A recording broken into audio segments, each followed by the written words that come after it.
সঙ্গে তোমার ছোঁয়া। পর্ব সংখ্যা 13।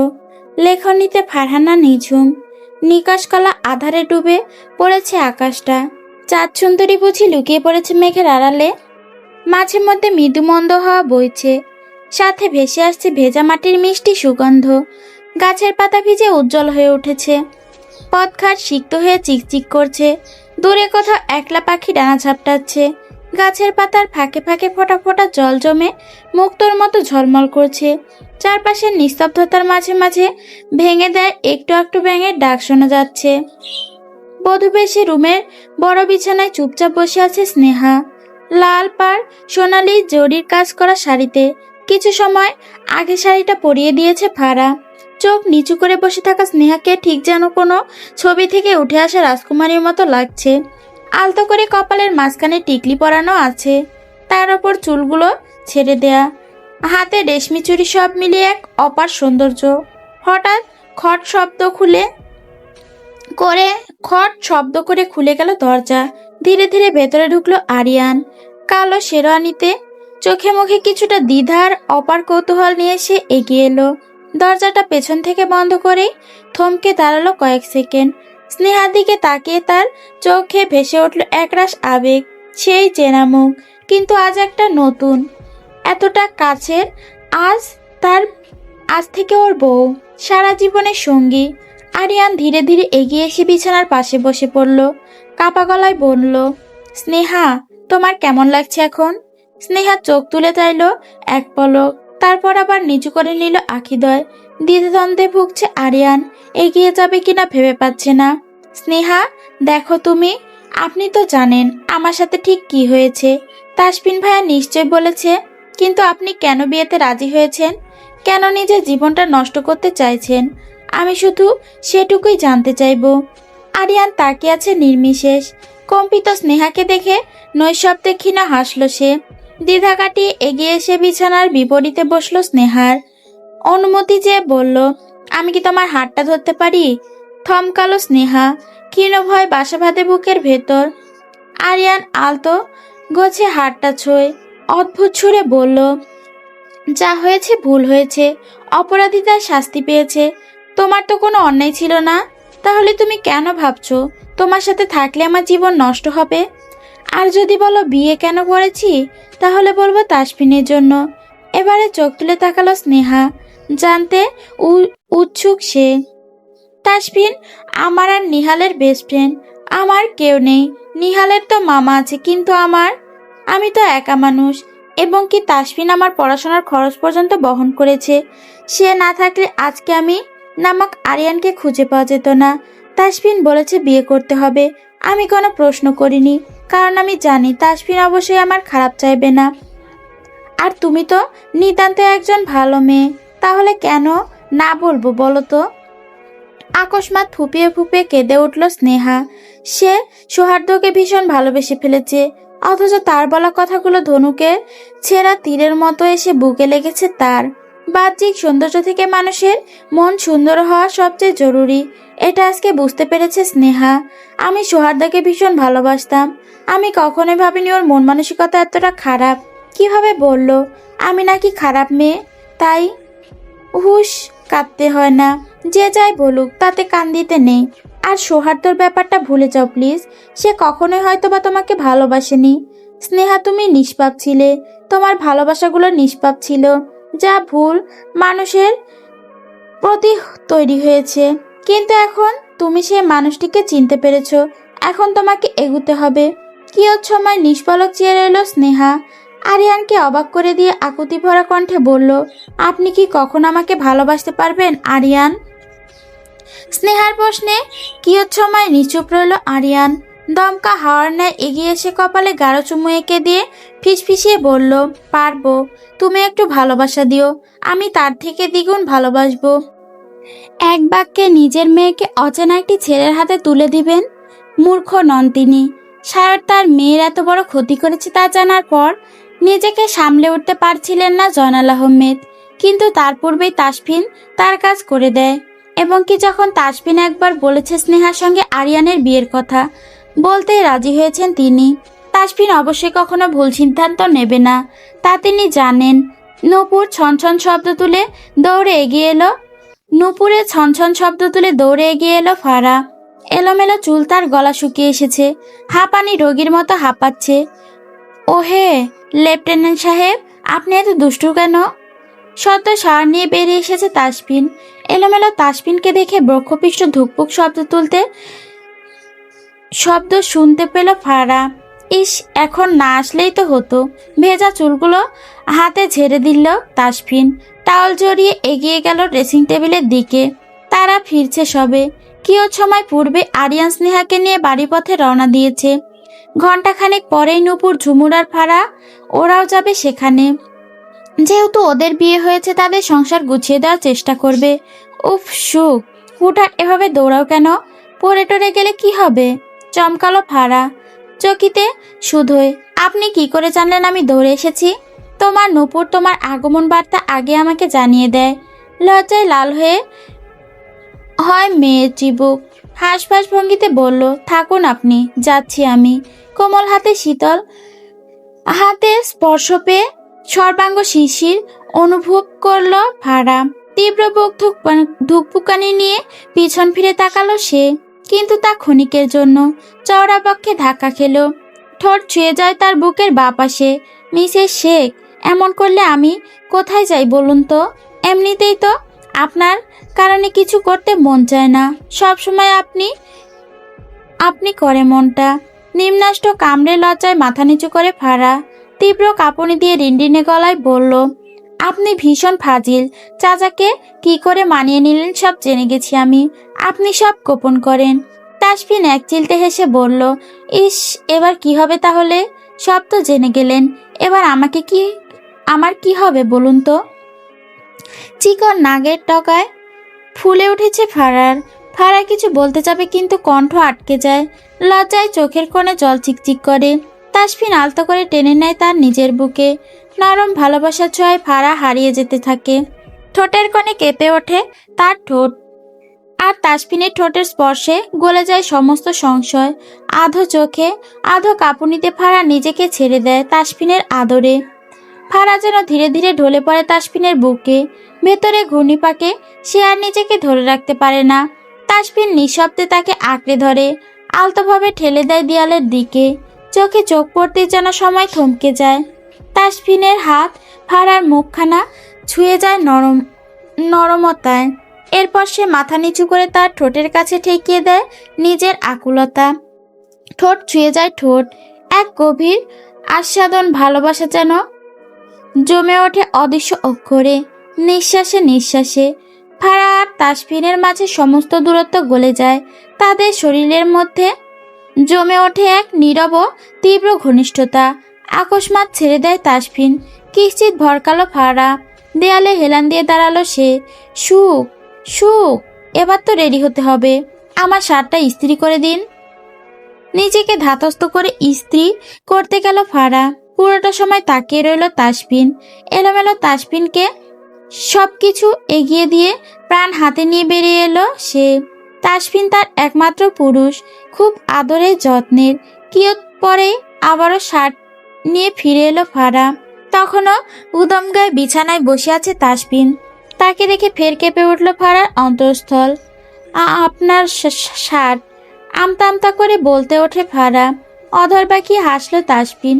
পরক্ষণেই বলে ওঠে, কাছে এসো, একটা জিনিস দেখাই। ফারা উৎকণ্ঠা নিয়ে এগিয়ে এলো, কিন্তু আচানক তাকে কোলে তুলে নিয়ে বসিয়ে দিল তাসফিন। সহসা কেঁপে উঠল ফারা। কি কি কি কি করছেন লেফটেন্যান্ট সাহেব? প্লিজ যান, once more, I can control myself. থমকে যায় ফারা। ওষ্ঠজোড়া কাঁপছে নিদারুণ ভঙ্গিতে।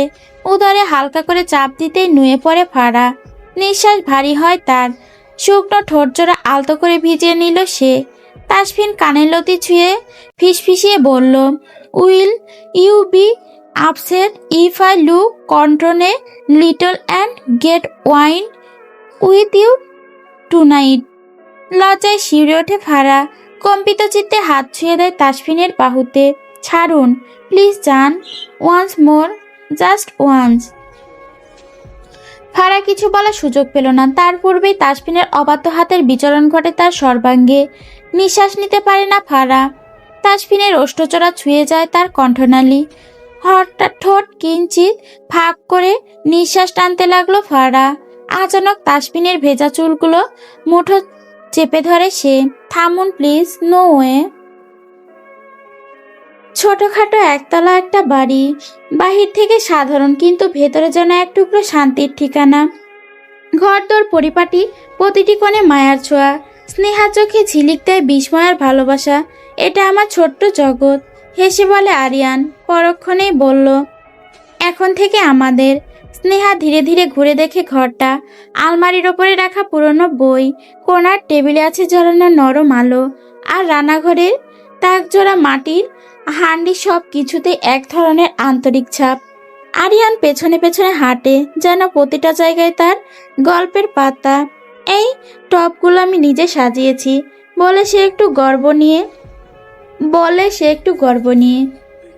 স্নেহা মুগ্ধ চোখে তাকিয়ে থাকে। তার মনটা ধীরে ধীরে ভরে যায় এক নতুন স্বপ্নে। আপনি খুব গোছানো, মৃদু স্বরে বলল স্নেহা। হাসলো তাসফিন। ঘরের প্রতিটা কোণ দেখা শেষ হলে আরিয়ান মুচকি হেসে স্নেহার দিকে তাকালো। এবার আমার প্রিয় জায়গাটা দেখাই, বলে ইশারায় এগিয়ে গেল শোয়ার ঘরের দিকে। স্নেহা নিঃশব্দে তার পিছু নিল। নতুন জীবন, নতুন ঘর, আর এই নতুন মানুষটা তার সমস্ত বিশ্বাসের জায়গা। শোয়ার ঘরে পা রাখতে হঠাৎ করে আরিয়ান তার হাত ধরে কাছে টেনে নিল। স্নেহা হকচকিত, কিন্তু আরিয়ানের চোখে ছিল অদ্ভুত রকমের কোমলতা। একটুখানি থেমে গভীর মায়ায় সে ঝুঁকে এসে স্নেহার কপালে এঁকে দিল এক নিঃশব্দ চুম্বন।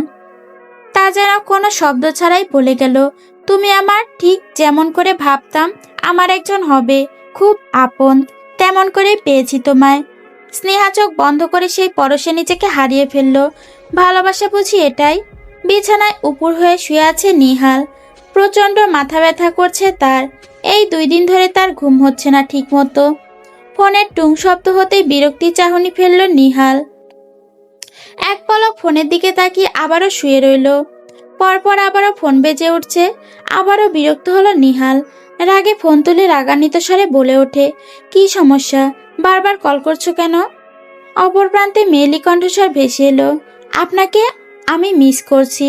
মিস শব্দটি কর্ণগোচরে প্রবেশ করতেই তেতে উঠল নিহাল। কেন মিস করছো? আমি কি তোমার কেউ যে আমাকে মিস করছো? অপর প্রান্তের মেয়েটা বোধহয় খানিকটা লজ্জা পেল, ঠাস করে ফোন রেখে দিল। আবারও বিরক্ত হলো নিহাল। এই মেয়েটাকে কি করবে সে? মেয়েটা একটুও বুঝে না। এতটা অবুঝ মানুষ তো কখনো দেখেনি সে।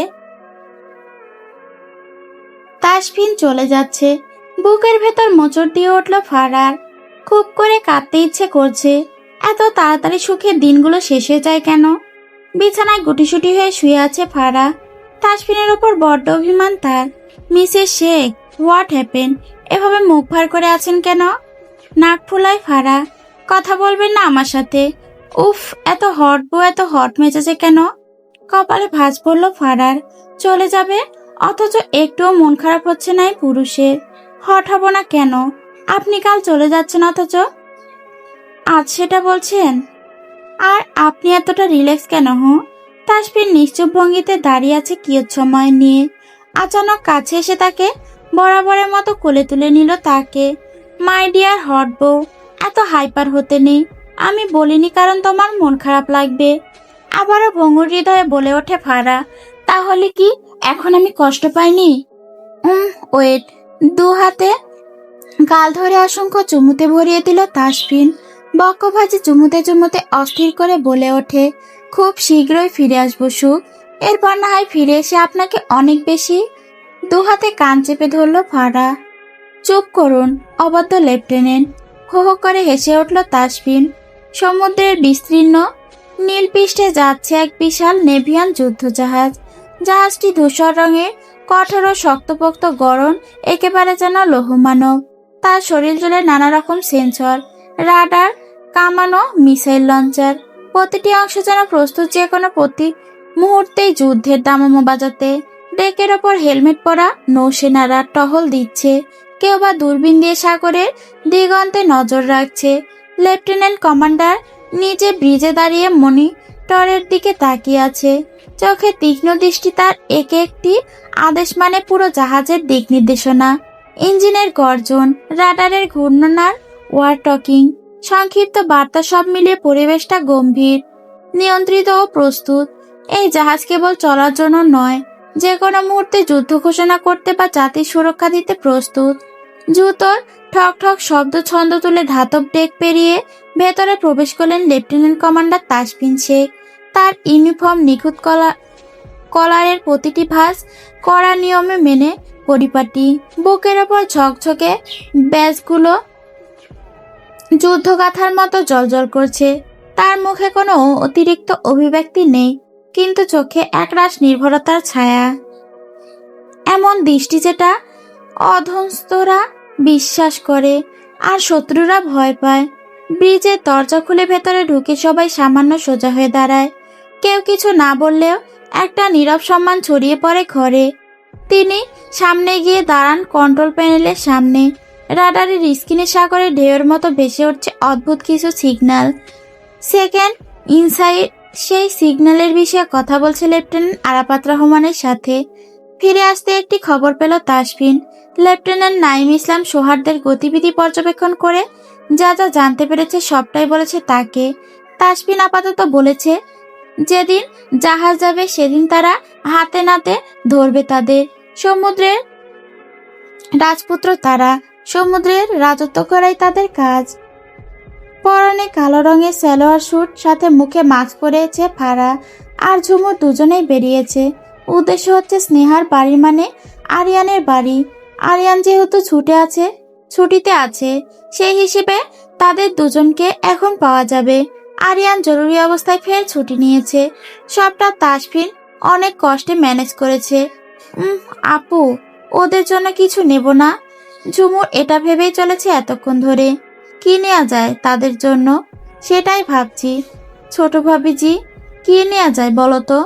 ফারা আশেপাশে তাকালো। সামনে মার্কেট, সেখান থেকে যদি দুজনের জন্য শপিং করি তাহলে কেমন হবে? অবশ্য স্নেহা ভীষণ ভালোবাসে শপিং করতে। আপু চলো শপিং করে নিয়ে যাই। এমনিতেই স্নেহা ভীষণ পছন্দ করে শপিং করতে। ঝুমুর অমত করলো না। দুজনে মিলে শপিং করলো। টুকটাক আরো অনেক কিছু গিফট নিয়ে গেল স্নেহার বাড়িতে। সকাল সকাল তাদের দেখে একটু চমকে যায় আরিয়ান। আরে বাস, ভাবি আর ঝুমুর দুজনে একসাথে। ঝুমুর মুচকি হাসি উপহার দিল। হ্যাঁ ভাইয়া, আমরা। ফারা চঞ্চল বালিকার ন্যায় বলল, হ্যাঁ ভাইয়া, আমরা চলে এলাম। তাছাড়া তুমি আমার বোনকে কেমন রেখেছো জানতে হবে না? বলতে পারো তদারকি করতে এসেছি। উচ্চস্বরে হেসে ফেলল আরিয়ান। আচ্ছা বাবা, এসো, বাইরে দাঁড়িয়ে থাকতে হবে না, ভেতরে এসেই তদারকি করো। তিনজন ভেতরে প্রবেশ করলো। স্নেহা কিচেনে ছিল। আরিয়ান বলেছিল রান্নার প্রয়োজন নেই, কিন্তু সারাদিন টই টই করে ঘুরে বেড়ানো মেয়েটা রাখতে চাইল। আরিয়ান আর মানা করেনি। বসার ঘরে কথার শব্দে বেরিয়ে এলো সে। পরনে গাঢ় নীল রঙের শাড়িটা। ঝুমুর, ফারা দুজনেই স্নেহাকে দেখে আশ্চর্য হয়। ফারা পলক ঝাপটায় বার কয়েক। স্নেহাকে যে শাড়িতে এত সুন্দর দেখায়। তোমরা কখন এলে? ফারা ঝট করে গিয়ে জড়িয়ে ধরে স্নেহাকে। দীর্ঘ দুদিন পর তাদের দেখা হলো। আনন্দে আত্মহারা ফারা দুগালে হাত রেখে বলল, মাশাআল্লাহ, স্নেহা তোকে কত কিউট লাগছে, পুরোই নায়িকা। সহসা হেসে ফেলল স্নেহা। ঈষৎ লাজ নিয়ে ফিরে তাকায় আরিয়ানের দিক পানে। হাস্যোজ্জ্বল মুখে তার দিকে তাকিয়েছিল সে। ঝুমুর একে একে সবগুলো প্যাকেট দেখাতে লাগলো। এই যে, এগুলো তোমাদের জন্য। আরিয়ান ভাইয়া নিশ্চয় তোমাকে কিছু দেয়নি। আনরোমান্টিক মানুষ। পিট পিট চোখ করে তাকালো আরিয়ান। স্নেহা মৃদুস্বরে বলল, তোমরা বসো, আমি নাস্তা রেডি করি। ঝুমুর চটজলদি বলল, দাঁড়াও, আমি যাব তোমার সাথে। একা পারবে না স্নেহা। ঝুমুর গুটি গুটি পায়ে এগিয়ে গেল হেল্প করে স্নেহাকে। ফারা আনন্দিত হয়ে এগিয়ে গেল আরিয়ানের দিকে। ভাইয়া, স্নেহার জন্য দারুণ একটা শাড়ি নিয়েছি, তুমি ওইটা ওকে দিবে, ঠিক আছে? তাহলে অনেক খুশি হবে। মাথা চুলকে হাসলো তাসফিন। আমার মিষ্টি ভাবি যান, আমি যে অলরেডি আপনার বোনের জন্য অহরহ গিফট এবং শাড়ি এনে ফেলেছি। চোখ দুটো বড় বড় হয়ে এলো ফারার। সত্যি? জি, এসো দেখাই। ফারাকে নিয়ে গিয়ে একে একে সবগুলো জিনিস দেখাতে লাগলো। হলুদ, লাল আর খয়েরি রঙের মধ্যে 3টে শাড়ি নিয়েছে তার জন্য। ফারা সবকিছু দেখে সত্যি আশ্চর্য হয়েছে। ভাই, আপনি এত কিছু নিয়েছেন? সত্যি বলছি, আমি ভাবতেই পারিনি। দারুণ হয়েছে সবকিছু, সত্যি বলছি। কিন্তু আমি যে এগুলো নিয়ে এলাম, আমি ভেবেছিলাম আপনি আপনার বন্ধুর মতো হবেন। শব্দ করে হেসে উঠল আরিয়ান। আহারে ভাবি, মন খারাপ করবেন না, এগুলো রাখবো, সমস্যা কই। হতাশ হলো ফারা। ইস, তার লেফটেন্যান্ট সাহেব যদি এত ভালোবাসা দিয়ে তার জন্য শাড়ি নিয়ে আসতো, তাহলে ফারা কতই না খুশি হতো। নবীন এসেছে ঢাকা কথাটি কেউ জানে না, শুধু ঝুমুর ব্যতীত। আজ হঠাৎ ফোন এলো। কোচিং এ ছিল ঝুমুর। হঠাৎ নবীনের কল পেয়ে কিঞ্চিৎ বিস্ময় প্রকাশ করলো সে। ক্লাস শেষ সে বেরিয়ে এলো সে, নানা কথাবার্তার সঙ্গে আশেপাশে। নবীনকে ফের কল করলো ঝুমুর। হ্যাঁ নবীন, বলো। হুট করে ব্যস্ত কণ্ঠে বলল সে, তোমার ভার্সিটির সামনে আছি, আসতে পারবে? হকচকিয়ে গেল ঝুমুর। নবীন ঢাকার কথাটা শুনেই বুকের ভেতর ধুক করে উঠল তার। তুমি ঢাকায় নবীন? হ্যাঁ, তাড়াতাড়ি এসো। ঝুমুর অপেক্ষা করলো না, দ্রুত কোচিং থেকে বেরিয়ে এলো। বড় রাস্তার মোড়ে এসে একটা অটোরিকশা ধরে, আজকে গাড়ি নিয়ে আসেনি তাই অটোতে যেতে হবে। ভার্সিটির কাছে যেতেই নজর এলো সফেদ রঙা শার্ট পরে দাঁড়িয়ে আছে নবীন।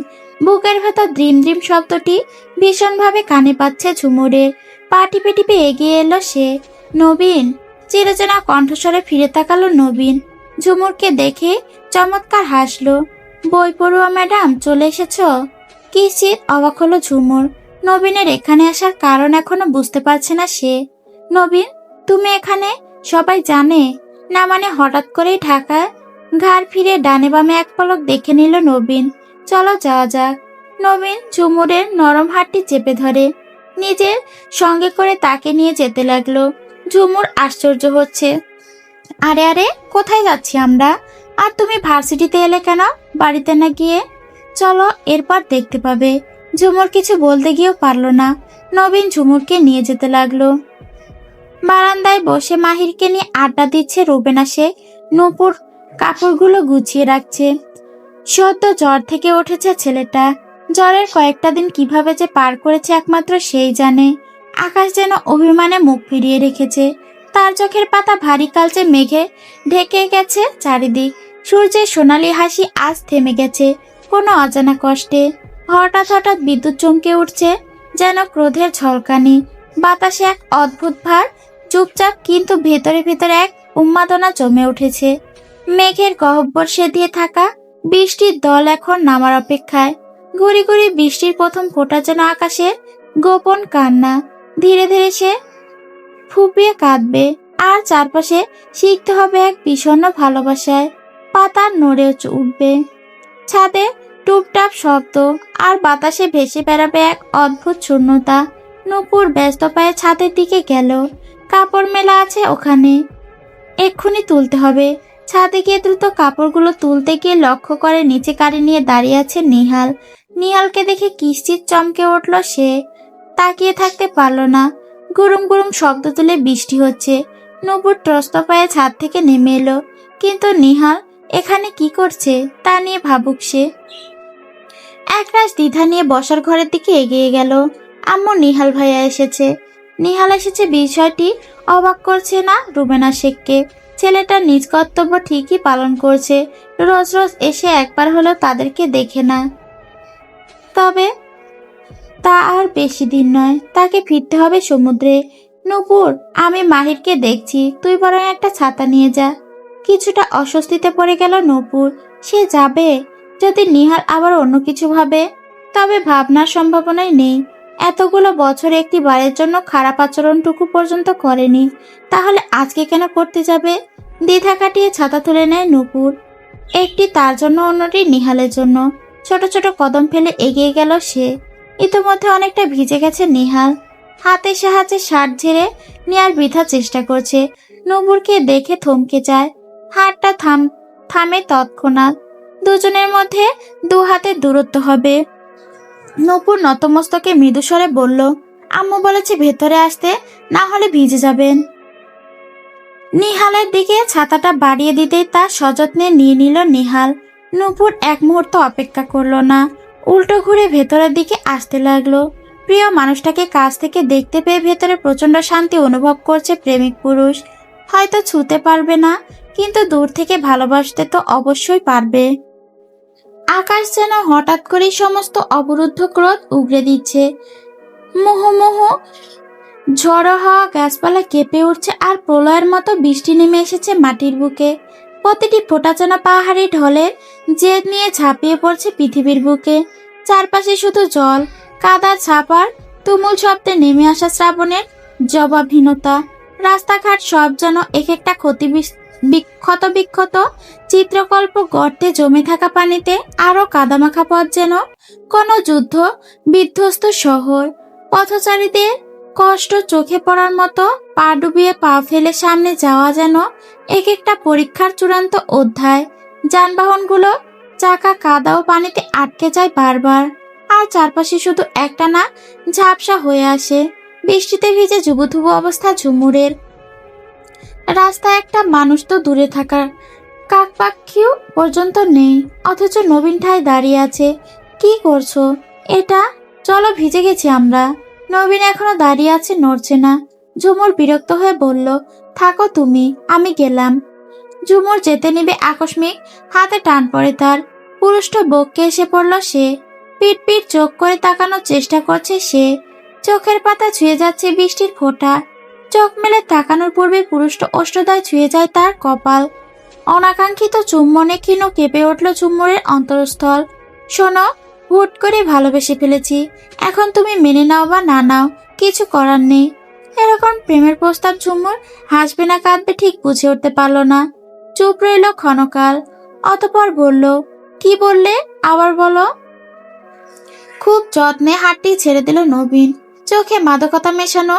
রাস্তার মাঝখানে হাঁটু গেড়ে বসে সে।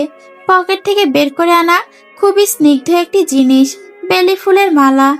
অনেকেই তো গোলাপ ফুল রিং দিয়ে প্রপোজ করে, আমি না হয় ভালোবেসে বেলি ফুলের মালা দিলাম, তুমি কি তা সানন্দে গ্রহণ করবে? ফিসলে হাসে ঝুমুর। এবার কি বলা উচিত, না করা উচিত? উফ, মোটেই নয়। এরকম প্রেম নিবেদন কয়জন করেছে তাকে? সবাই তো বহু কথা বলে, এন করবে তেন করবে, কিন্তু কজন ভালোবেসে বলে সানন্দে গ্রহণ করবে? গ্রহণ করতে পারি, তবে একটা শর্ত আছে। ক্ষণিকের জন্য থমকে যায়, দ্বিধা নিয়ে শুধোয়। কি শর্ত? আমাকে কি দিতে পারবেন? ফাঁকা ঢোক গিলল সে। দেওয়ার মতো তো তার কাছে কিছুই নেই। ঝুমুর, আমার কাছে আমি ছাড়া তোমাকে দেওয়ার মতো কিছুই নেই। যদি চাও তাহলে বুক ভরা ভালোবাসা দিতে পারি, সারা জীবন পাশে থাকবো কথা দিতে পারি, খুব বেশি না হলে যতটুকু ভালো রাখা যায় ততটুকু চেষ্টা করতে পারি। ডান হাতটা বাড়িয়ে দিল ঝুমুর। তাহলে পরিয়ে দাও। শর্ত? আমার দাবি কিছু চাওয়া ছিল, কিন্তু তুমি যা দিয়েছো সেগুলো প্রায় বিরক্ত। কেউ কাউকে মন থেকে ভালোবাসে না এখন, সেখানে ফ্রিতে যদি ভালোবাসার সাথে জীবনসঙ্গী পায় তাহলে কেন মানা করবে? নবীন এক পলক দেখে নিল ঝুমুরের স্নিগ্ধ মুখখানা, অতঃপর অপেক্ষা করে পরিয়ে দিল বেলি ফুলের মালাটা। এই বুঝি প্রেম নিবেদন? দুজনের আনন্দের চাপ মুখাবয়ব জুড়ে স্পষ্ট। দুপুরবেলা আকাশটা ইসমান হয়ে আছে। এই যে কাল থেকে বৃষ্টি হয়েছে, তাই আজকের আকাশটা মাঝে মধ্যে ঘন কালো মেঘে ঢাকা পড়ে, আবার একটু পরেই মেঘ উড়ে যায়। ফারা টেবিলে বসে আছে, ঠিক মতো খায়নি সে। এদিকে সবার খাওয়া প্রায় শেষ। ফারাকে জোরপূর্বক খেতে বসিয়েছেন রুবেনা শেখ। প্লেটে চামচ নাড়াচ্ছে সে। মনে মনে ভীষণ রাগ লাগছে লেফটেন্যান্ট সাহেবের ওপর। গেল তো গেল, আজকে 2 দিন, একটাবার কল পর্যন্ত করলো না। মাঝে মাঝে ফারার মনে হয় এই বেটা বাইরে গেলেই ভুলে যায় সে বিয়াত্তা। রাগে ফুঁসছে ফারা। অনুভব করলো আরো একটা অস্তিত্ব। ষষ্ঠ ইন্দ্রিয় জানান দিচ্ছে পেছনে কেউ দাঁড়িয়ে আছে। ঘাড় ঘুরিয়ে সেদিকে তাকালো ফারা। হলুদ রঙা শার্ট পরে দাঁড়িয়ে আছে সাইফুল শেখ। হয়তো হবে বাইরে থেকে ফিরেছে। ফারা কিছু বলল না। সাইফুল এগিয়ে এসে ঠিক তার পাশে চেয়ারে বসলো। কিঞ্চিৎ অবাক হলো ফারা। লোকটা যেন গা ঘেঁষে বসেছে তার। ফাঁকা ঢোক গিলে সে উঠে গেল। সেদিনের কথা স্মরণে এলো তার। বিয়ের আগের দিন কেমন করে তাকে জড়িয়ে ধরেছিল এই লোকটা। খুব বিশ্রী একটা অনুভূতি। ফারা দাঁড়াতে চাইলো না, চুপচাপ হাঁটতে লাগলো। আকস্মাৎ তাকে থামিয়ে দিয়ে বলল সাইফুল, আরে কোথায় যাচ্ছ ফারা? পা জোড়া থামে ফারার। পিছন ফিরে তাকাতে ইচ্ছে করলো না, কিন্তু উপায় নেই। সে ফিরে তাকালো। কিচেনে যাচ্ছি ভাইয়া, আপনি কি কিছু বলবেন? না, বলছিলাম এখানে এসে বসো একটু, সারাদিন তো কাজ করো। প্রস্তাব পছন্দ হলো না ফারার। সে কেন তার সাথে বসতে যাবে? ফারা অনুভব করছে আরিয়ান বা নিহাল দুজনেই তো তাসফিনের বন্ধু। তাদের সাথে যতটা সহজ হতে পারে ততটা সাইফুলের সাথে হতে পারে না। লোকটার চাহনি বিশ্রী, তার আচরণ সবকিছুতে গা গুলে ওঠে তার। ফারা আপত্তি জানিয়ে বলল, আমার তো সামনে এক্সাম ভাইয়া, আম্মু বলেছে খাওয়া শেষে একটু পড়তে। আপনি বরং বসুন, আমি আসছি। ফারা সাইফুলের উত্তরের অপেক্ষা করলো না, চুপচাপ নিজের রুমের দিকে চলে গেল। রুমটা বড্ড ফাঁকা ফাঁকা লাগছে তার। মিনিট 10 পর টুংটুং শব্দ করে মুঠোফোনটা বেজে উঠল। বালিশের নিচে রাখা। উচ্চ শব্দ শুনে ওয়াশরুম থেকে বেরিয়ে এসে ফোনটা রিসিভ করে ফারা। আরিফ আহমেদ কল করেছেন। মায়ের ফোন পেয়ে আনন্দে আত্মহারা ফারা। হ্যালো আম্মু, কেমন আছো? আরিফ আহমেদ রান্না করছিলেন। এক ফাঁকে ভাবলেন মেয়েটার সাথে একটু কথা বলা প্রয়োজন। শুনেছে তাসফিন চলে গেছে, মেয়েটা নিশ্চয় একা আছে। তবে ও বাড়ির সবাই যে তাকে ভালোবাসে তাতে কোনো সন্দেহ নেই ওনার। আমি ভালো আছি, তুই কেমন আছিস? আমিও ভালো আছি আম্মু। আব্বু কোথায়? তোর আব্বু বাইরে বারান্দায় আছে, ভাইজানের সাথে কি সব আলোচনা করছে। ফারা ছোট্ট করে জবাব দিল, ও। আরিফ আহমেদ চিন্তিত ভঙ্গিতে বললেন, শোন, চাচির সাথে কথা বল, তোর সাথে কথা বলবে বলছে কাল থেকে। আচ্ছা দাও। শাইলা আহমেদ দোতলায় ছিলেন। আরিফ আহমেদে গ্যাসের আগুন কমিয়ে দিয়ে ফোন নিয়ে দোতলায় গেলেন। মানুষটা কিছুদিন যাবৎ বড্ড অসুস্থ। স্নেহার সাথে ওরকম অবস্থা হয়েছিল, তারপর হুট করে বিয়ে হয়ে গেল। সব মিলিয়ে মানসিকভাবে ভেঙে পড়েছেন তিনি। ঘরের এক কোণে চুপচাপ বসে আছেন তিনি। আগমন ঘটে আরিফ আহমেদের। আপা, ফারহার সাথে কথা বলো, ফোনে আছে ও। শাইলা আহমেদ ত্রস্ত পায়ে এগিয়ে এসে ফোনটা হাতে নিলেন। কেমন আছিস ফারা মা? আমি ভালো আছি, কিন্তু তুমি কি করছো? নিজের অবস্থা এত অসুস্থ হলে চলবে? চোখ দুটো খিচিয়ে বুঝে নিল শাইলা আহমেদ। কানাটুকু আটকে নিয়ে স্বাভাবিক স্বরে বলেন, আমার স্নেহাটা কেমন আছে রে? ফারা হাস্যজ্জ্বল মুখে বলল, স্নেহা যে ঠিক কতটা ভালো আছে তুমি সচক্ষে না দেখলে বিশ্বাস করবে না। আরিয়ান ভাইয়া স্নেহাকে খুব ভালো রেখেছে। মেয়েটা ভালো আছে কথাটা জানতে পেরে প্রশান্তির নিঃশ্বাস ফেললেন শাইলা আহমেদ। ফারা এবং স্নেহা দুজনেই ছোট। ফারাকে সামলে নেওয়ার জন্য তাসফিন ছিল, কিন্তু স্নেহার জন্য যে কেউ ছিল না। যাক, অবশেষে তারও কেউ হয়েছে। ফোনের টুং শব্দে ফোন তুলে নিল নিহাল। সে নামটি আবারও দেখে খানিকটা রাগ হলো তার। কি সমস্যা পৃথা? বারবার কল করছে কেন? অপর প্রান্তে দাঁড়িয়ে থাকা অষ্টাদশী কন্যা পৃথা তীব্র অভিমান নিয়ে বলল, স্যার, আপনি কেন আমার সাথে কথা বলছেন না? কেন দেখা করছেন না? ক্ষুধিত হলো নিহাল। তুমি কি চাও পৃথা? আমি এখন তোমার পিছু পিছু ঘুরঘুর করবো? ফর গড সেক, পৃথা, এই পাগলামোগুলো থামাও। অশ্রুকণায় ভরে ওঠে আখিজোড়া অষ্টাদশীর। আপনি এভাবে কেন বলছেন স্যার? আমি তো আপনাকে। হুশ, একদম চুপ। এসব কথা বলবে না পৃথা। কোন? ফোন সপাটে রেখে দিল নিহাল। জানালার কাছে বসে থাকা অষ্টাদশীর পানে দৃষ্টি ফেলল। ভঙ্গুর হৃদয় আর্তনাদ করে বলতে চাইল, কারো ভাগ্যে লেখা থাকে কারো বুকের আশ্রয়, আর কারো কপালে জোটে শুধু চোখে জল আর নীরব অপেক্ষা।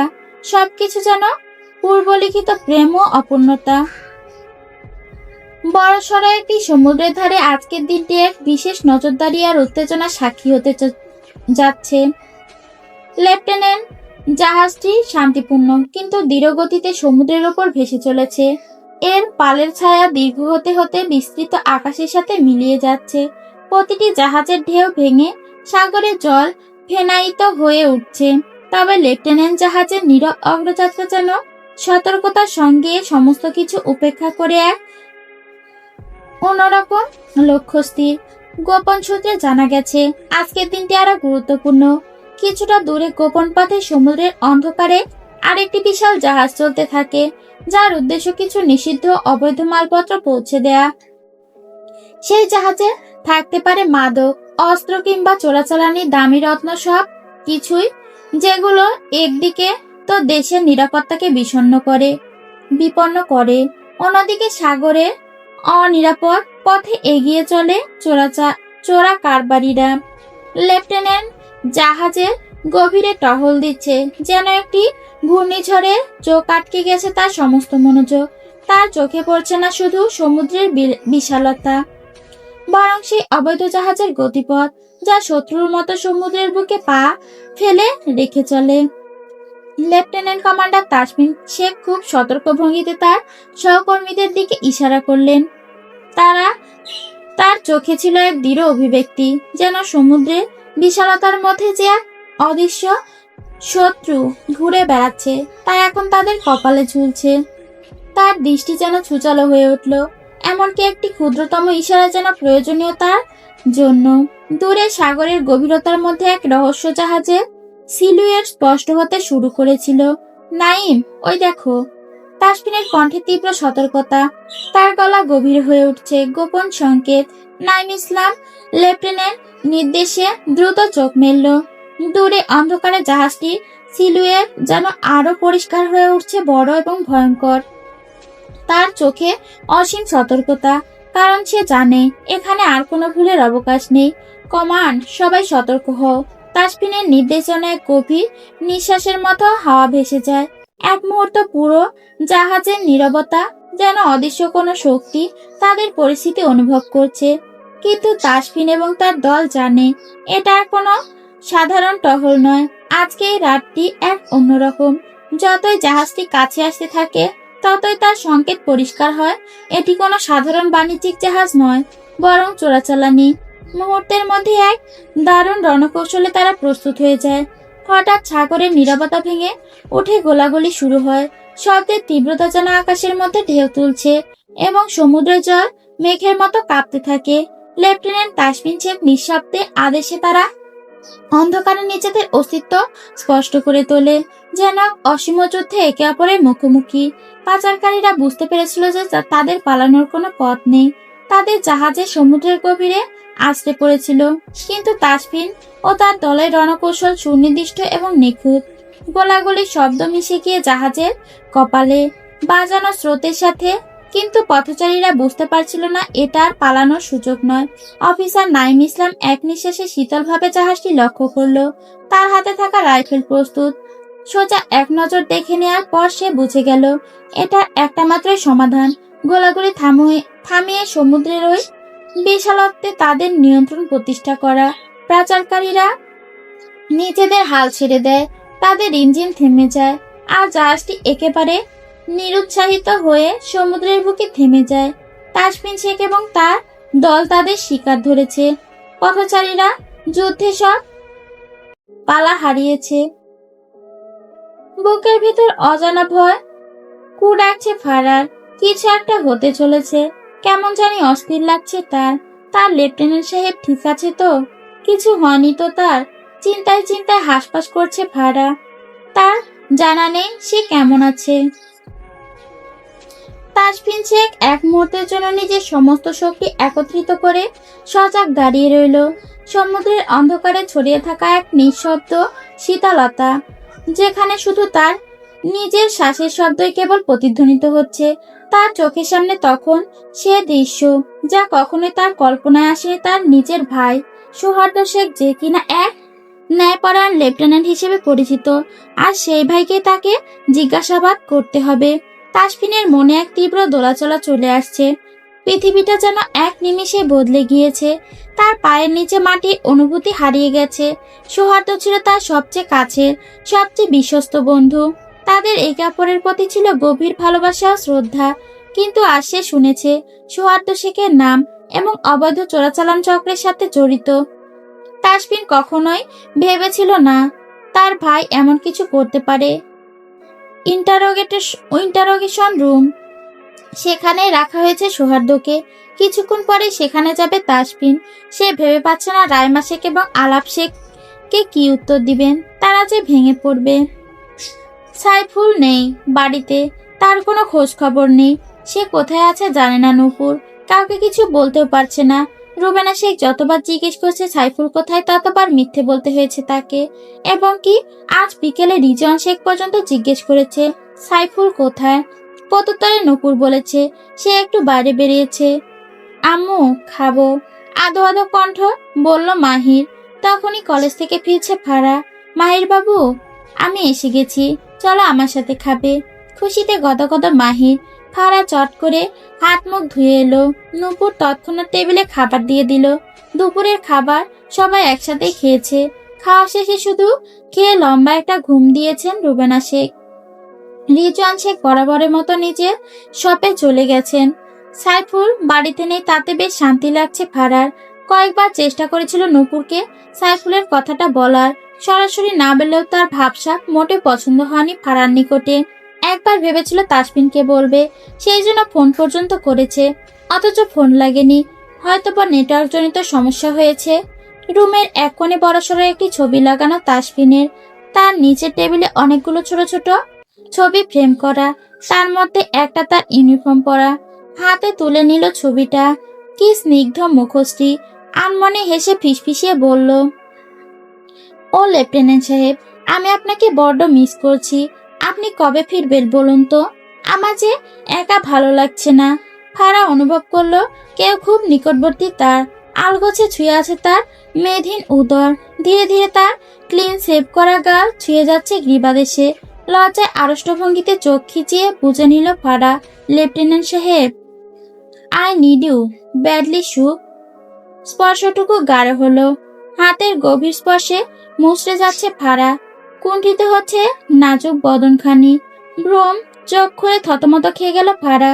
কল্পনা করেছিল সে, ইস কি সব আজগুবি কথা ভাবছে, কিন্তু করবেটা কি? লোকটাকে প্রচন্ড মিস করছে। বাকবাকুম পায়রা, মাথায় দিয়ে টায়রা, বউ সাজবে এখনই। আউল মার্কা কবিতা শুনে থতমত খেয়ে গেল স্নেহা। সচরে ধাক্কা দিল ফারার মাথায়। এসব কি বলছিস তুই? কবিতা? আরেক দফা আহমক বনে গেল স্নেহা। স্নেহা বাড়িতে একা থাকবে বলে আরিয়ান এখানে দিয়ে গেছে তাকে। রুবেনা শেখ বড্ড খুশি হয়েছেন এখানে আসাতে, কিন্তু রাইমা শেখ নাক কুচকে নিয়েছেন। তবে তাতে পাত্তা দিলেন না রুবেনা শেখ। সেই থেকে আড্ডা দিচ্ছে ফারা আর স্নেহা দুজনে। এইটা কবিতা? তার চেয়ে আমি ভালো বলতে পারি। ফারা সপাটে হেসে বলল, তাহলে বল, সর চোখের সামনে থেকে। নূপুর আস্ত আস্ত বেগুনি নিয়ে এলো সবার জন্য। ফুরফুরে মেজাজে দোতলা থেকে নেমে এলো ঝুমুর।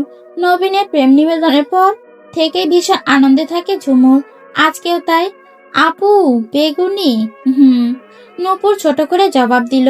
ফারা চট করে একটা হাতে তুলে নিল। উফ আপু, এত ভালো লাগে, এটা খেতে কি বলবো। স্নেহা নিজেও এক পিস তুলে নিল। তারপর প্লেট খালি হয়ে গেল মুহূর্তের মধ্যে। দারুণ হয়েছে নূপুর আপু। তৎক্ষণাৎ শোনা গেল বাইরে থেকে আসা কণ্ঠস্বর। আমাদের রেখে একাই ঠুসে যাচ্ছ, এ তো মহা অন্যায়। নিহাল আর আরিয়ান একই সঙ্গে এসেছে। দুজনকে দেখে ঝুমুর গদগদ প্রায়। ফারা কম যায় না। ভাইয়া তোমরা এসো এসো। জুতো জোড়া খুলে ভেতরে এলো দুজনে। নিহাল আর চোখে এক পলক দেখে নূপুরকে। আরিয়ান ফুরফুরে মেজাজে এগিয়ে গিয়ে স্নেহার কাছে বসলো। স্নেহা খানিকটা সেটিয়ে গেল।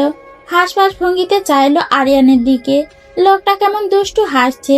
ছি ছি রে নূপুর আপা, আমাদের জন্য রাখলে না? নূপুর তড়িৎ গতিতে বলল, আরে না না, রান্নাঘরে আরো আছে, বসো তোমরা।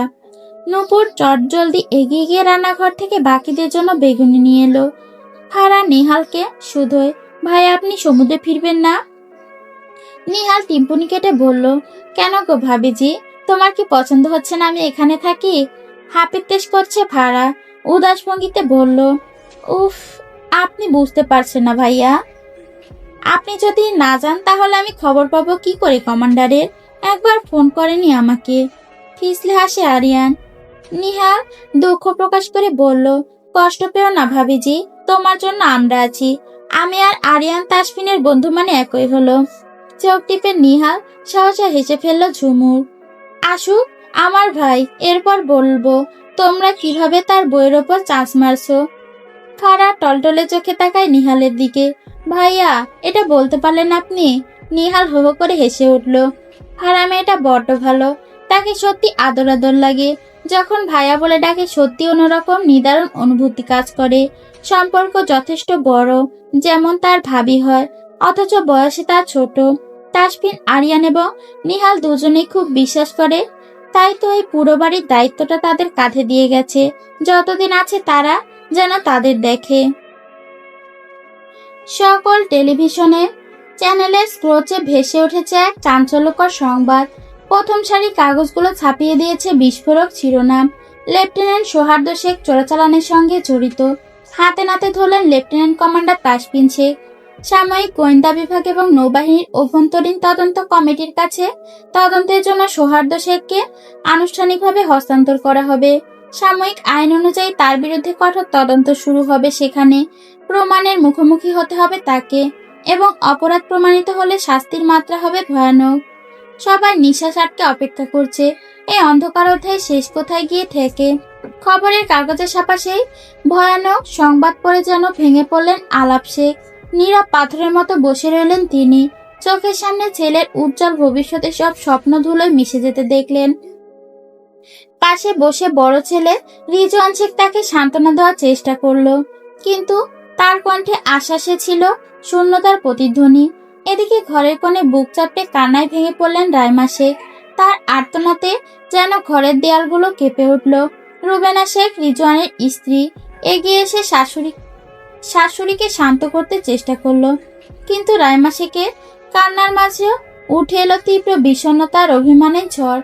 চোখে জল মুছতে মুছতে তিনি কটাক্ষে ছায়ে বললেন, তোমার ছেলে তাসফিন কি করে সব করতে পারলো? হ্যাঁ, আমার ছেলে কিভাবে তুলে দিল?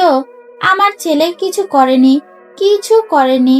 যদি ওর কিছু হয়, যদি আমার ছেলেটাকে হারায়, আমি কখনোই তাসফিনকে ক্ষমা করব না, কোনোদিন না। চারপাশের বাতাস যেন ভারী হয়ে উঠল, আর একটি অদৃশ্য ফাটল ছড়িয়ে পড়ল শেখ বাড়ির মজবুত বন্ধনে। ফারা মুখ চেপে কেঁদে কেঁদে উঠছে। রাইমা শেখ যা তা শুনিয়েছে তাকে। তার স্বামী তার দেবরকে অপরাধী প্রমাণ করতে চাইছে। কি হবে জানা নেই ফারার।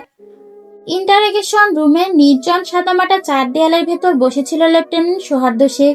তার হাতের বাঁধন যতই শক্ত হোক, দৃষ্টি ছিল অদম্য এক জেদের আগুনে দীপ্ত। চোখে মুখে ক্লান্তির ছাপ, তবুও দৃষ্টিতে ছিল একটু অটুট দৃঢ়তা।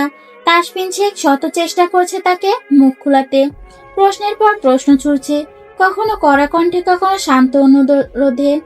কিন্তু সৌহার্দ্য কেবল একটি কথাই বলছে বারবার, আমি একা নই, এই খেলায় আরেকজন রয়েছে, সেই প্রকৃত মূল খেলোয়াড়। তার নাম, পরিচয়, প্রমাণ কিছুতেই মুখ খোলেনি সৌহার্দ্য। তাসফিন বারবার চেষ্টা করেও যখন কোনো লাভ হয়নি, তখন তার ভেতর জমে উঠেছিল অসহায় এক ক্ষোভ আর বিষণ্ণতা। এ যেন এক যুদ্ধ, যেখানে দুপক্ষই হারছে। একজন সত্যের কাছে হার মানতে অস্বীকৃত, আর অন্যজন নিজের রক্তের সম্পর্ক ছিন্ন করে ন্যায়ের কাছে মাথা নত করতে বাধ্য। দীর্ঘ 6 মাস পেরিয়ে গেছে। সময় যেন মলিন এক চাদর মুড়ে রেখেছিল চারপাশ। দুপুরের আকাশ আজও ক্লান্ত। রোদে নেই আগের মতো উজ্জ্বলতা, বাতাসেও নেই কোনো নতুনতার সুবাস। তবু ফারার মনে আজ এক অদ্ভুত ফুরফুরে উচ্ছ্বাস, কারণ আজ ফিরছে তাসফিন সমুদ্রের বিশালতার মাঝখান থেকে, হাজারো ঢেউ পেরিয়ে অবশেষে আপন ঠিকানায়। বুকের ভেতর টুকটাক কাঁপছে ফারার হৃদয়। 6 মাসের দীর্ঘ প্রতীক্ষা, অব্যক্ত কথামালা আর জমে থাকা সব অশ্রু আজ যেন রঙিন প্রতীক্ষার ফুল হয়ে ফুটছে। মনে হচ্ছে পৃথিবীর সমস্ত ধুলোমলিনতা আজ ঝরে পড়বে তাসফিনের এক ঝলক হাসিতে। দরজার পাশে দাঁড়িয়ে দু চোখে অনির্বাচনীয় উন্মাদনা নিয়ে ফারা অপেক্ষা করে। 6 মাসের অপেক্ষা যে আজ আর কয়েক পলকের অতিথি।